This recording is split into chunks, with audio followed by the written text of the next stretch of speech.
योगेन चित्तस्य पदेन वाचां मलं शरीरस्य च वैद्यकेन योपाकरोत्तं प्रवरं मुनीनां पतञ्जलिं प्राञ्जलिरानतोऽस्मि आबाहुपुरुषाकारं शङ्खचक्रासुधारिणं सहस्रशिरसं श्वेतं प्रणमामि पतञ्जलिम् गुरुर्ब्रह्मा गुरुर्विष्णु गुरुर्देवो महेश्वरः गुरुः साक्षात् परब्रह्म तस्मै श्री गुरवे नमः हरिः ओम.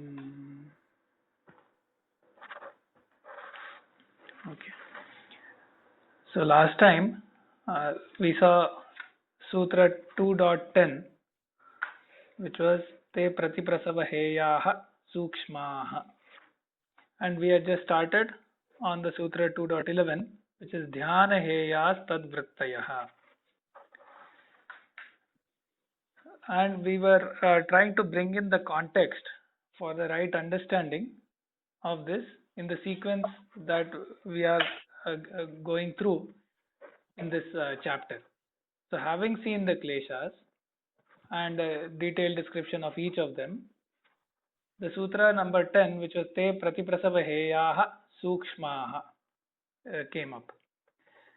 Now Vyasa clarified that this particular sutra is about those kleshas which are sukshma, subtle, but specifically those the sukshma here, as Vyasa pointed out, refers to dagda bija kalpaha, which means they are in a burned seed state. So their potency for action is completely burnt out. So these kleshas are such that they have been totally burnt out. So the question answered by the sutra is, what happens to the kleshas at that stage when they are completely burnt out? Because in the Sankhya Yoga theoretical framework, nothing can just disappear or vanish. Okay, all the reality, it can get transformed, but it cannot get disappeared or vanished. So the question was, how would these kleshas go away? And the answer given was, once they reach the burned seed state, that is, they have been completely countered and they cannot act anymore, then they will still reside in the chitta, they will still abide in the chitta, and they will go away when the chitta itself goes away into prakriti as sort of part of the kaivalya process. So the chitta becomes goes back into the pradhana prakriti in a reverse direction of the evolution, so the pratiprasava. And at that point, the kleshas that are in the burned seed state and were still residing in the chitta, they will also go back into prakriti. So that was the point of Sutra 2.10. Sutra 2.11, which we had started, was Dhyana Heyas Tadvrittayaha.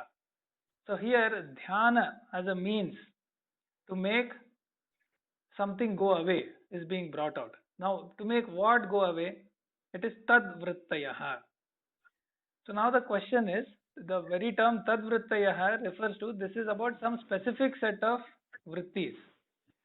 So here we say Tesham Vrittayaha Tadvrittayaha. It is a Shashti Tatpurushaha compound form. But now the question is, Tesham Vrittayaha means Kesham Vrittayaha.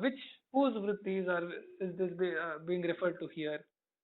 That is answered by the line introduced by Vyasa before the sutra, where he says, Sthitanam tu bija bhavopagathanam dhyana heyas tadvrittayaha.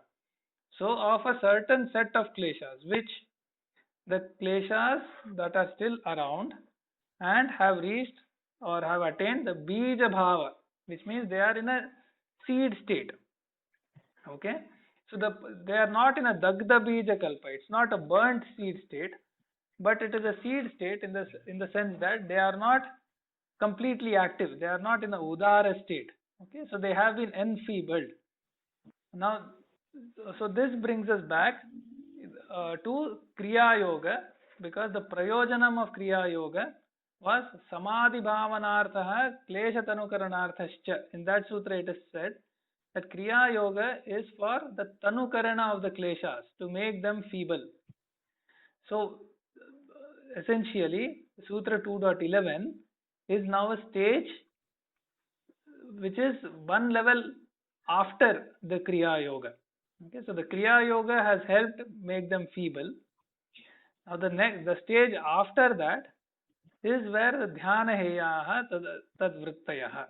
Because now they have already been enfeebled by Kriya Yoga and so on. Now there is a, through Dhyana, they can be made to go away. Now just like now what made to go away? Not the Kleshas. It is the Vrittis of the Kleshas. And last time we saw the line by Bhoja that clearly indicates that the Vrittis are, the Kleshas give rise to Vritti, and then it clarified how the Kleshas are Vasanas giving rise to a certain kind of Vrittis. So those Vrittis which represent the activity of the Kleshas, those can be done away by Dhyana. But just as the Vrittis were specific Vrittis, right? Here the Vrittis referred to is not Vritti in general. It is Hitanam Bijabhavopaгаtanam Kleshanam Vrittayaha. So just as those Vrittis are specific Vrittis, the Dhyana being referred to here is also a specific Dhyana, which will become clearer when we start and when we look at Vyasa's Bhashya. So now let us start on that so that we can get the complete context. So now what Vyasa says is Kleshanam ya vrittayaha sthulaha taha क्रियायोगेन तनुकृताः सत्यः प्रसंख्यानेन ध्यानेन हातव्या यावत् सूक्ष्मीकृता यावत् दग्धबीजकल्पा इति. So let us understand this line. So kleshanam ya vrittayah sthulaha. So the kleshas had given rise to certain vrittis, because the avidya, asmita and so on will lead to viparyaya and a lot of these vrittis. So those vrittis are sthula. Sthula means gross, active, easily seen. Okay, so all the attachment and self-centeredness and desire, hate and so on, they are highly active. So those vrittis, kriya yogena tanukritaha, through kriya yoga, which is tapaswadhyaya ishvara pranidhanani kriya yoga. So through that, tanukritaha, they have been made feeble. So tanukritaha satyaha. So here satyaha is not referring to the satyam or reality. So this satyaha is so it's like this. So the vritti, I mean there's just a thing on the language. So vritti is a feminine gendered word, Strilingi Shabdaha. So the plural is vrittayaha. So similarly, here for that there is a sati satyau satyaha. So that is a satyaha is the plural form of sati. So tanukritaha satyaha, which means having been enfeebled. So the satyaha brings in a continuous tense to the word, right? So the having been enfeebled, what the vrittis, the sthula vrittis, having been enfeebled, the kriya yoga, prasankyanena dhyanena. So the dhyanam referred to here is prasankhyana vishishta dhyanam. It is not dhyanam in general, and therefore it is prasankyanena dhyanena. Okay, hatavya, to be made to go away, to be overcome. So now, what is this prasankyanena dhyanena? So what is prasankhyanam? So prasankhyanam is sattva purushanyata khyatihi. This is something we have seen in the first chapter. Prasankhyanam sattva purushanyata khyatihi shuddhatma jnanam iti yavat. So prasankhyanam means the clear sakshatkara, the clear direct perception or realization of sattva purusha. The sattva and the purusha are not one and the same. Okay, so already that presupposes that a certain kind of samprajnata samadhi, where the chitta is completely sattva profuse, and that is why the knowledge is shining. Now, even in that, the realization that this pure chitta, which is full of sattva and therefore is reflecting the Purusha accurately, but that chitta is still completely different from Purusha, though it resembles it due to the influence of the reflection. The knowledge that it is completely different from the Purusha, which is sort of the highest of the Samprajnata Samadhi, which is also referred to as self-realization and so on. So that khyati shuddhatma jnanam. So this is one sort of beyond the asmitanugata samprajnata samadhi. Okay, because this is the shuddhatma jnanam. This is the jnanam of the atma or the purusha in its shuddha state. Okay, when sort of not entangled with prakriti, and that is where the sattva purusha anyata khyati is coming in. So that shuddhatma jnanam is prasankhyanam. So prasankhyanena dhyanena hatavya. Okay. So, okay, let us first finish the sentence. So, through that it is to be overcome. Yavat sukshmi krita, yavat dagda bija kalpa iti. So, until what point is to be done? Until sukshmi krita, they have become completely sukshma or subtle.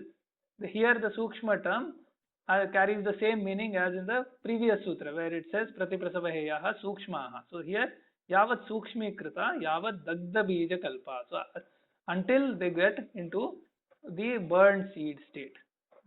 So now it is for us to think as to why prasankhyana dhyana is able to take the klesha which is already in a seed state, bija bhavopagata, already there.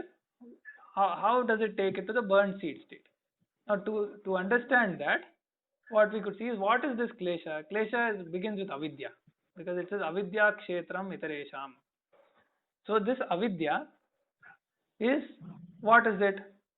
It says anitya ashuchi dukkha anatmasu nitya shuchi sukha atmakhyati. So there is this sort of a confusion, sankaryam between nitya anitya, sukha dukkha, atma anatma, shuchi ashuchi, and so on. And that is a deep-rooted confusion. Okay. So now that deep-rooted confusion, when will it go away? When there is a clear and direct realization of the difference between the Purusha in its in its real own Swarupa, in its Shuddha state, and the Sattva in its also in its Shuddha state, the Chitta also in its Shuddha state. When you realize that even these two are entirely different, then the avidya in its form cannot operate anymore, because a direct perception or a direct realization of the nityatvam, atmatvam, etc. has happened. So now that avidya cannot be existent anymore, and therefore it goes into the burned seed state. So that is something for us to understand, though not explicitly stated in this line.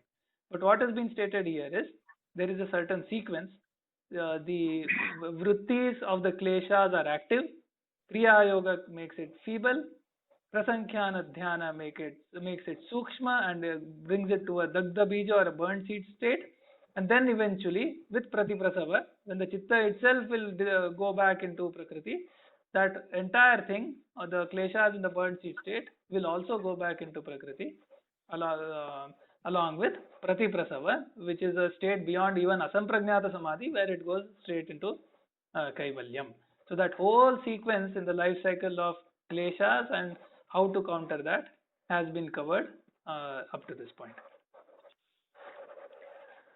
Okay. So the point to be noted here that the first sutra here is with regards to sukshma kleshas, and there are no measures to be taken.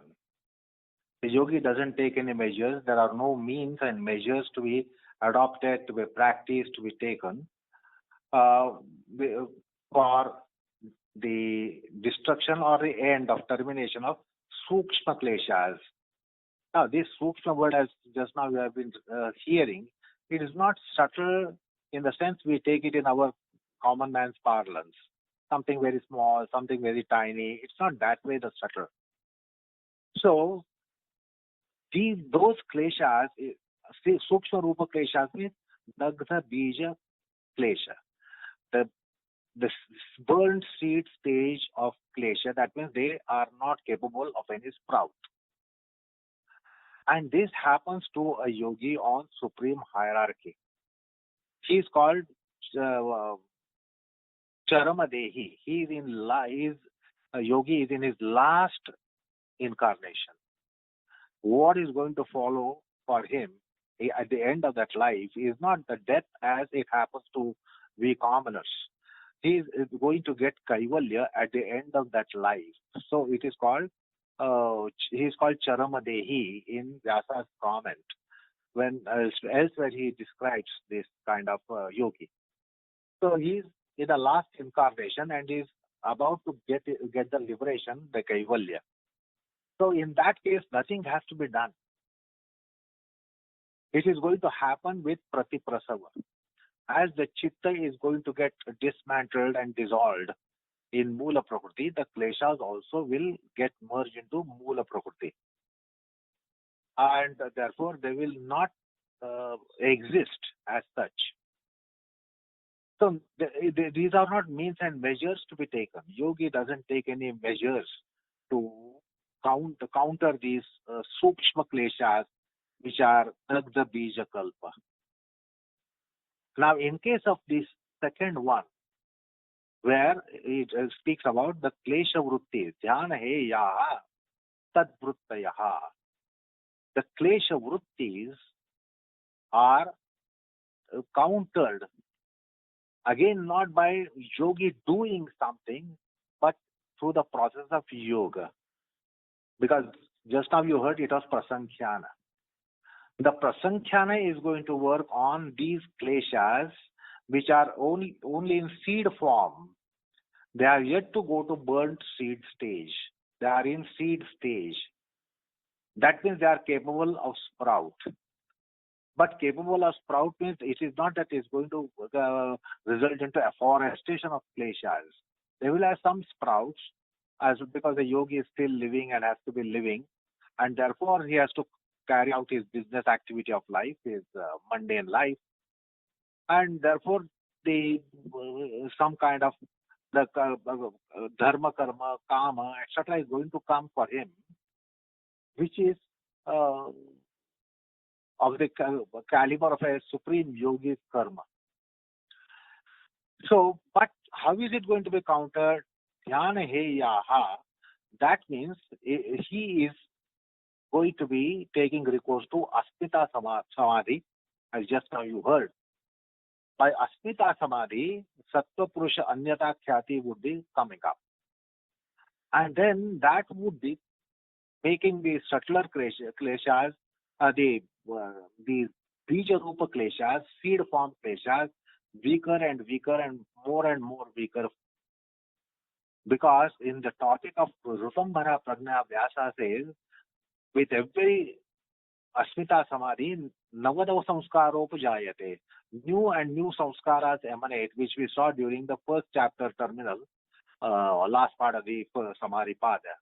That every time with Samadhi, new samskaras come and they go on weakening the seed before it is taken to burnt seed stage.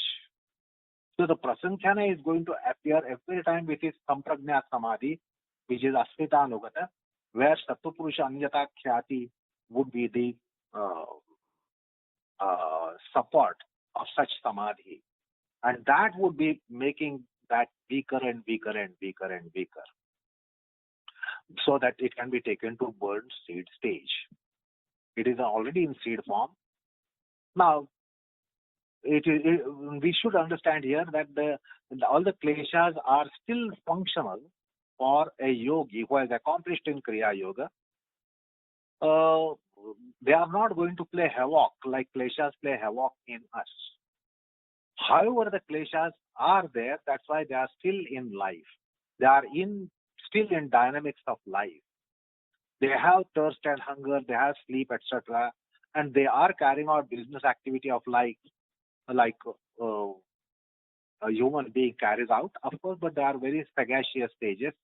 They are high caliber yogis. and therefore they will take recourse to the Samprajna Samadhi of the kind of Aspita Anugata. And that will be triggering Prasankhana. So Samadhi by Samadhi, Samadhi after Samadhi, Prasankhana will become more and more powerful, and that's how the kleshas, the seed form kleshas will be weakened further and further and further and further. Now we just have to imagine as to how the kleshas might be working for a Kriya Yogi, accomplished yogi. And again, here you should know that it is not that yogi does something. He doesn't take any measures to counter these klesha vrittis. Because it is going to only happen by Asmitanugata Samadhi. So whatever is the track of practice or channel of practice which leads up to Asmitanugata Samadhi is the process which the yogi has to adopt. He has to only adopt that aspect where the Samadhi sadhana commences. Now, if you recall, I had told you it commences with Sthula Pranayam, Sukshma Pranayam, Pranavanusandhanam, the taking recourse to Pranava, Omkara Sadhana. Then from Omkara Sadhana, it will the Pratyahar aspect will come in, and then the Dharana and Dhyan and Samadhi will be actualizing. And then when the Samadhi is actualized, it proceeds from Vitarkanugata to Vicharanugata to Anandanugata to Aspitanugata. It's a spiral process. From Vitarkanugata to Aspitanugata, it's a spiral process. It spirals out into Aspitanugata Samadhi. So if yogi has to take any measure, what is the measure that he takes? Yes, he takes something voluntarily on his own, is to take recourse to Samadhi sadhana, which commences from sitting position and pranayam, Sthula Pranayam, Sukshma Pranayam, and then Pranavanusandhana Pranayam. From Pranavanusandhana Pranayam, he will enter the Antaranga Sadhana enclave, and then that's how Dharana Dhyan Samadhi would be actualizing. And then these are all processes of the nature of happening. So the doing will have ended with Sthula Pranayam and Sukshma Pranayam. The doing aspect for a yogi will have ended. And then happening aspects of yoga will commence. And in that happening, Asmitanugata Samadhi will happen. And in that Samadhi happening, Prasankhana will happen. And in the happening of Prasankhana, the Bija, Klesha Bija, will be further processed to become more and more weaker and weaker and weaker and weaker, so that they become fit to be burnt. So that is how the process is. Now we should recall that this Kriya Yogi kind of yogi is a composite form of yogi. What is this composite form of yogi? You should recall the Kriya Yoga Sutra. To counter avidya, it is Jnana Yoga Sadhana. It is Jnana Yoga. To counter Asmita, it is Karma Yoga. And then to counter Ragadvesha, the pair of this Ragadvesha, is Dhyana Yoga. And for Abhinivesha, it is Bhakti Yoga. So the tradition has postulated this beautifully as to how Kriya Yoga is actualized. The classical kind of Kriya Yoga is combination of or compound of Jnana Yoga, Karma Yoga, Dhyana Yoga, Bhakti Yoga.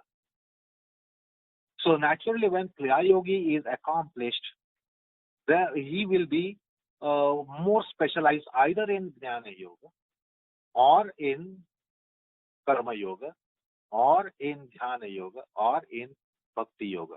So he can be something like a Jnana Yogi, like we know about, say, Kabir, someone like Kabir, or Karma Yogi such as Janaka, because Bhagavad Gita also extols Janaka as the exalted Karma Yogi, the wisdom of a Karma Yogi.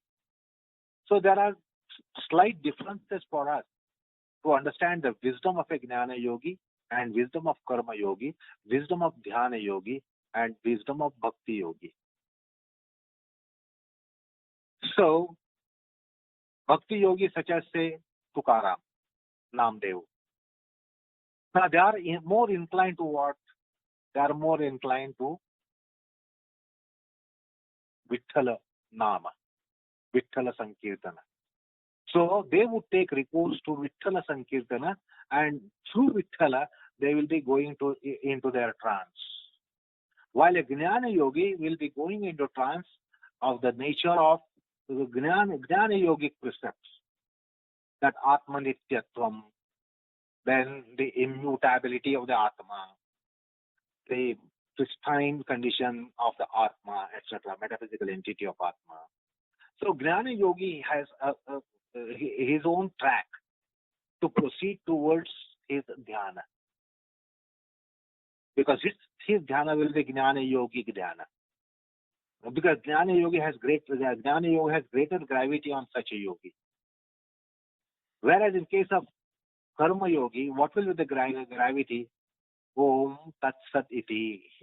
That is the mantra of Karma Yoga Siddhi. Om Tat Sat Iti, as postulated in Bhagavad Gita. So like Janaka Raja, the king of Janaka, who was greatest Karma yogi, so he will be going to that subjectivistic state of luminosity by influence of Karma Yoga. That it is he who is the doer, I am just an instrument in his hand, I am Bhagavad Kinkara, I am subserviency of my Lord, the divinity. While the Dhyana yogi will be going for equilibrium of the mind, equanimity, equilibrium of the mind, and then his dhyana will be of that nature. So if you have read Jnaneshwari, Jnaneshwar would go to a transcendent state by just Guru Smaranam. The moment he had the Guru Smaranam, he would go to a transcendent state. While someone like Tukaram would go to transcendent state by just taking recourse to Ramakrishna Hari. So that dear name of Ramakrishna Hari would resonate in him and would give him transcendence. Someone like Janaka, Hari Om Tat Sat, would give the transcendent state in his consciousness. And for Dhyana yogi, the Dvandva Anabhigat condition, neutral condition, neutralized condition, depolarized condition would land him into this transcendent state. So this Kriya yogi is well versed in all these branches: Jnana yoga, Karma yoga, Dhyana yoga, Bhakti yoga. He is a postgraduate accomplished in it. But then each postgraduate would be having different gravities which work on his process. So by Jnana yoga, a Jnana yogi will get prasankhana by his process of samadhi. Karma yogi will get prasankhana by his process of samadhi. Dhyana yogi will get prasankhana by his process of samadhi, which Patanjali has described in his Yoga Sutras, because this is a treatise on Dhyana yoga. And Bhakti yogi will get the prasankhana by his channel, which is Bhakti, Deism, Nama Sankirtan, Nama Sadhana, very Nama. So in case of Kabir, Rama took him to transcendence, and his transcendence was what was called as Nirguna Bhakti. While Rama for someone like Tulsidas was Saguna Bhakti. So Rama, Dasharathi Rama, would give him transcendence. But not for Kabira. For Kabira, the transcendence did not come by Dasharathi Rama. It came by that Nirguna Rama, because he was Nirguna Upasaka. So there is Vyakta Avyakta Upasana in the 12th chapter of Bhagavad Gita. So Kabir was something of that nature, akin to Avyaktopasana. He was not devotee of Dasharati Ram, Sitapati Ram, Lakshmanagraja Ram, but very principle of Ram, Swarupa of Rama. Whereas for Tulsidas, it was the Guna Rama. For Ramadas, Samartha Ramdas, it was the Guna Rama. So they have their own gravities. Those who are accomplished in these yogs, Kriya Yogi kind of caliber of a yogi, they have different kind of gravities working on them, and those gravity will give them that prasankhana will weaken the seed further and further and further, so that it becomes fit to be burnt. See, when a huge tree has to be cut, we just can't be axing at the bottom of the trunk of the tree. So we start clipping the tree from the top. We start cutting the branches, and then then only there is the stump of the trunk of the tree, and then the trunk is uprooted. If the huge tree is to be felled, then there is a process. So similarly, the bija rupa kleshas are all to be still weakened, so that they will be getting burnt. Otherwise, they won't easily get burnt, and therefore there are several rounds of samadhis, or several such intuitive mystic experiences they have in their lives, whereby every time it is enfeebled. And this is described in Ritambara Prajna section of the first chapter.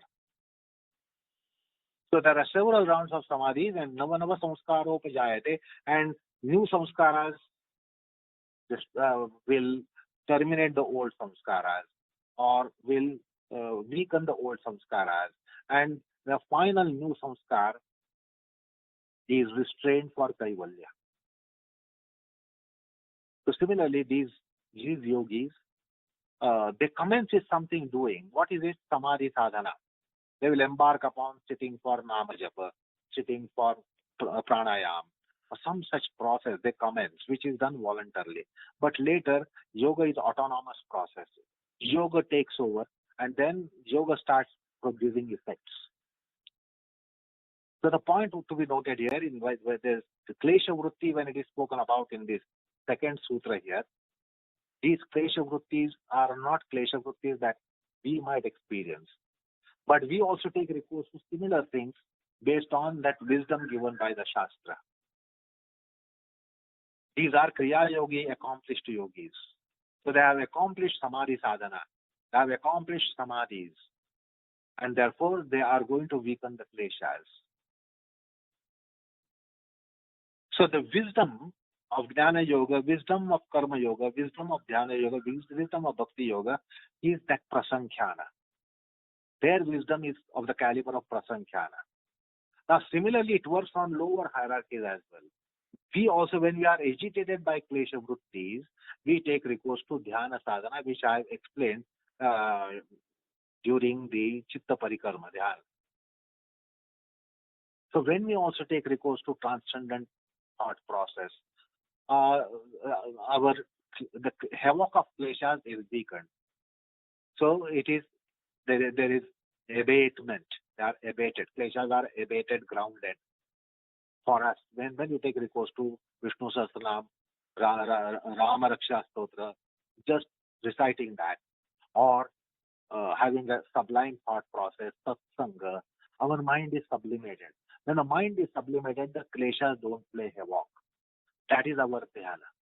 So we can imagine our dhyana, which weakens our kleshas. The kleshas won't play havoc in satsanga. Kleshas won't play havoc when we are in our yoga. So that is a wisdom. We take recourse to wisdom, which is suitable to which commensurates with our caliber. And now this is Kriya Yogi. So you can now imagine what was the prasankhana potency of Kriya Yogi. So there is Jnana Yoga process, Karma Yoga process, Dhyana Yoga process, and Bhakti Yoga process. And we have these yogis, accomplished yogis in each of these channels. There were Jnana yogis such as Jnaneshwar. There were Karma yogis such as Janaka. Then there were Dhyana yogis who followed the Ashtanga Yoga path. And then there are Bhakti yogis such as Tukaram, such as Tulsidas, such as Tyagaraja. So strange thing to be noted, devotee of Rama. Look at Kabira. Devotee of Rama, Tyagaraja. Look at Tyagaraja. And devotee of Rama, Tulsidas, Ramdas. Look at them. How Rama was giving them transcendence. Different forms of Rama were giving transcendence to Kabir, Tulsidas, Ramdas, Tyagaraja. So that's how these accomplished yogis manifest in different ways. But we try to distinguish them and we say this is Bhakti Yoga and that is Jnana Yoga, etc., etc. But for them, there is no difference. It is only the path that which gives them transcendence differs a bit. And therefore, the kleshas which are in Bija Rupa are further made impotent, weakened. So finally, the Prasankhana Agni, Jnana Agni would burn it out. Once it is burnt out, that means he goes to that stage which was discussed in earlier sutra. And that in that stage, the kleshas would go away with process of pratiprasava of kaivalya. So we have to just imagine as to what this dhyana is. Because he is a Kriya Yogi, accomplished yogi. Kriya Yoga has fructified. Kleshas have been weakened. So much weakened that the kleshas have gone to seed form. Now, there's further more step to be taken, that it must be taken to burnt seed stage. So, Vritti Rupa Kleshas, then Bija Rupa Kleshas, and then Dagda Bija Rupa Kleshas. This is what has been explained in this topic by Patanjali, in the two sutras. And the wisdom, that's why Jnana is said to be the means of Kaivalya. Jnana devatu Kaivalyam is one of the scriptural statements. Jnana devatu Kaivalyam. So this Jnana is Prasankhana. And how Prasankhana manifests differently. Big difference between Jnaneshwara and Tukaram because of the material that they had in their consciousness. Or Kabir and Tulsidas, Kabir and Tyagaraja, Kabir and Ramdas. However, they were coming on launch point of Kaivalya, from where they would go to a unified state of Moksha, Nirvana, Kaivalya. Anyway, these two sutras give us something whereby we also can follow that as to what we will do at our hierarchy. Is some Jnana sadhana, satsanga. In satsanga, our mind is sublimated. When the mind is sublimated, the kleshas are weakened. They don't play havoc. So at least they come in some control. And then we should understand our steps to be taken to further enfeeble them, so that they do not create obstructions, problems in our lives. So wisdom, jnana, is a process. Sattva is a process. Dharma is a process. So we look for dharma. We look for sattva. Someone like accomplished yogi doesn't have to look for, because it is imbibed in him. He is personified Satya. He is personified Sattva. Whereas we should know, we should go on the path of Sattva to weaken these kleshas. That is why our yoga sadhana, Ashtanga sadhana, is for Ashuddhikshaya. Kriya yoga is for klesha tanukarana. And then one qualifies to go to next stage, final stage of Dagda Bija Kalpa.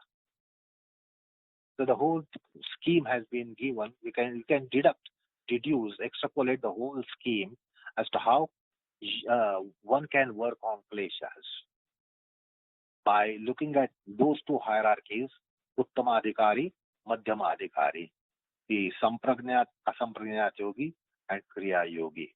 And they give us some kind of mapping as to how one should go about, how kleshas are to be managed, what is how the IT kleshotics work in yoga. Okay. Yeah, so in that context, there is a nice line by Vijnana Bhikshu. Again, to help clarify, he says, "Tatha cha yogagnina vyuthana samskara dahavat jnanagninapi klesha samskarayor daha eva bhavati natu tannashaha." So, this is a reference back to the first chapter and a reference to Ritambara Prajna and Navo Noyo Samskaro Upajayate, etc. mentioned just now. So he is saying, just like through the Yoga Agni, the Vithana Samskara, so the Samskaras that take us towards sort of the world, as opposed to take us towards Kaivalya and so on, or take us inwards. So the Vyuthana are the worldly samskaras. So just as the Yoga Agni helped burn those, Vyuthana samskara dahavat, daha means burning. Jnanagni napi, through the Jnanagni, okay, here, so this is the Jnanagni that is being referred to through the Prasankhyan Dhyanam.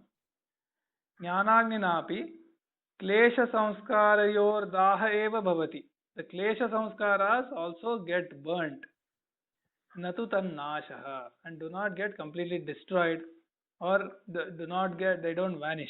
Okay, because we have seen that they go away, they reside in the chitta until the chitta itself goes back into Prakriti. So here the Yoga Agni, the Vyuthana samskara, the Jnana Agni, the Klesha samskara, the Dagda Bija Kalpa, the burning aspect, and eventually how all of that goes away. That's covered by this line. Now, and I recall Bhagavad Gita, Jnanagni Dagda Karmani Bhasmata Kurute Arjuna. Jnanagni burns out all these klesha karma aspects. That's why it is Jnanagni or Yogagni, or even Bhakti is also fire. In that fire, all these afflictions are burned. Jnana burns it, Karma Yoga burns it, Dhyana Yoga burns it, Bhakti Yoga burns it, Yoga burns it. Yes, and now this reference, the next sutra we will see how the klesha and the karma, what is the relation between those. So before that, there is a very nice analogy that Vyasa gives. He says, Yatha cha vastranam sthulo malaha purvam nirdhuyate paschat sukshmo yatnena upayena cha apaniyate tata svalpa pratipakshaha sthula vrittayah kleshanam sukshmastu mahapratipaksha iti. So essentially, the analogy is with the washing or the cleaning of the clothes. Vastra means clothes. So just like the gross dirt, vastranam sthulo malaha purvam nirduyate. So that is first washed away. The general process is the gross dirt is first washed away, but then that still leaves the sukshma mala. So that still leaves the stains and the sticky things that do not go away by mere washing. Then what is to be done? Yatnena upayena.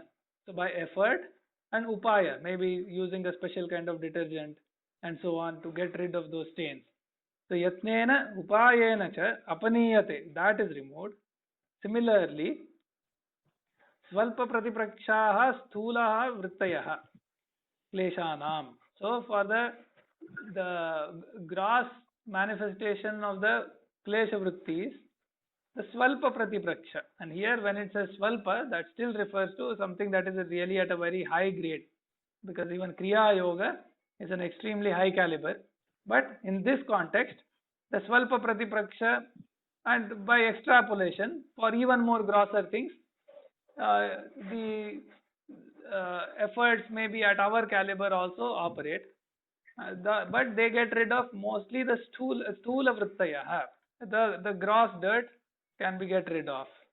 Now gradually for the sukshma to mahapratipaksha, because eventually you needed something up to the prasankhyan dhyanam.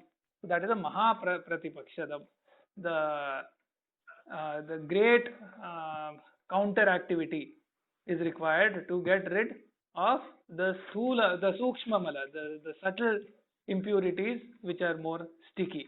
So through the analogy of this very practical washing and cleaning of clothes and the removal of dirt, a similar thing is happening for the removal of dirt in the form of kleshas and the different ways of washing and detergents and so on, which represent the different ways of the yoga sadhana along with the different upayas that are mentioned along the way. See, it is nice to delineate on this analogy which just now Srinivas explained, Suppose you have not washed your clothes for a long time. There's a lot of dust and dirt in the cloth. So usually it happens to jean pants. Because we don't see any dirt in it for 8-10 days, and thereafter we might think that it starts stinking. When it starts stinking, we say, oh, it has to be washed. Anyway, the cloth, when there is a lot of dust and dirt in the cloth, it has collected a lot of dirt and dust. If you soak it into soap water straight away, detergent, it will make the detergent itself dirty. The soap water will become dirty. Now, how can the dirty soap water clean that dirty cloth? It will not do it. So it's not the way to be going for washing the cloth like that. Then what are the proper pragmatic measures? Is that hit the cloth on a hard surface so that the cloth gets rid of all the dust, the dry, thick particles of dust. The dust is out of the cloth. It is important that the dust should be out of the cloth. And similarly, some gross kind of dirt, so heat it strongly against the hard surface. You will see a lot of dust coming out of the cloth in that case. And then it should be just soaked in plain water for a while. And do that 3, 4, 5 times, change the waters. So you will see a lot of dirt is coming in the water itself. But the water will become brown, dark brown to light brown. So we should do umpteen number of times, soak the cloth, push it up and down in the cloth and whirl it in the bucket. And much of the dust will come out. It will get into the water. So pour the water, change the water, get new water. So initially it will be something like coffee color water. And then slowly when you do it 3, 4, 5, 6 times, depending upon the dirt it has, then it will become light coffee, very light brown color. Then you are assured that much of the dirt has gone in the water. There is no need to use detergent for such dirt, which could be countered by water, plain water. So that is small pratipaksha. It is a subtler pratipaksha. So that's how the cloth should be washed for some time. And when you say that the water is not becoming too dirty, then we should soak it in soap water, detergent water with some detergent. So then the detergent will start working on the cloth to clean it. So that is mahapratipaksha. So that's how he mentions how the counter measures should be taken. And then that's a pragmatic way. Then your cloth will really become clean if you have gone through this process, starting from hitting the cloth on a hard surface. From there, if you have commenced, then that's more pragmatic way. But if you straight away soak into detergent water, it will make the detergent water itself dirty. Now, dirty water cannot clean the dirty cloth. So we have to know how the measures are to be adopted. That's why in the initial stages, the measures are quite severe. So there's a lot of tamoguna in us. Then what? There are severe measures to be taken to drive away the tamoguna.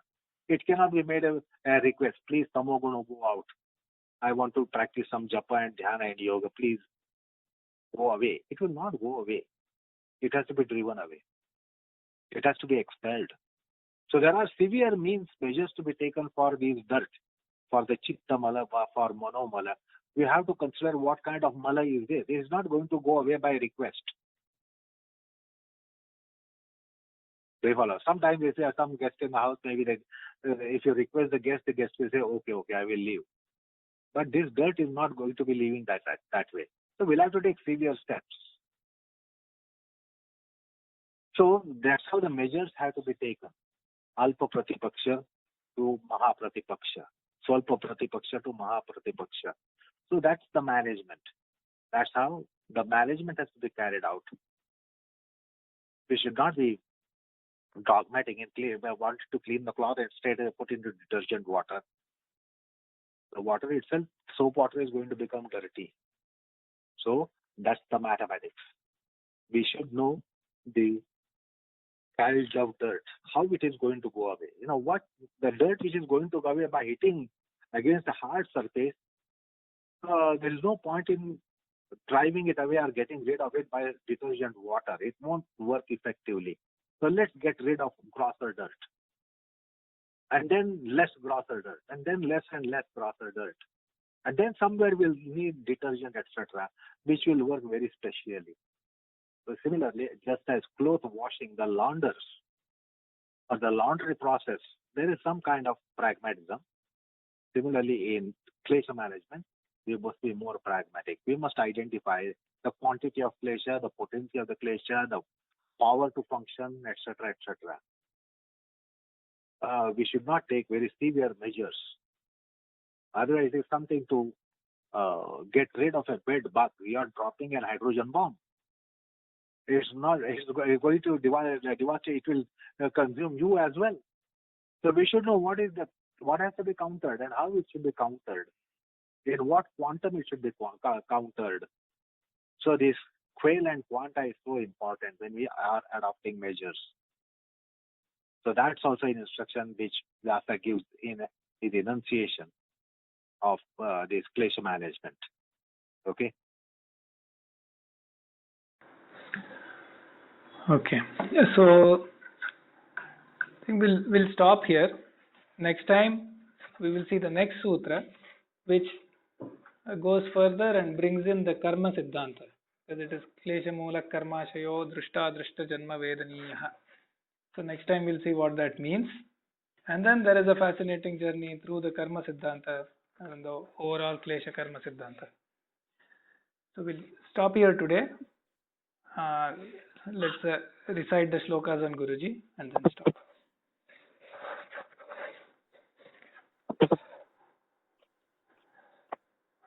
वैज्ञानिकं प्रवक्तृत्व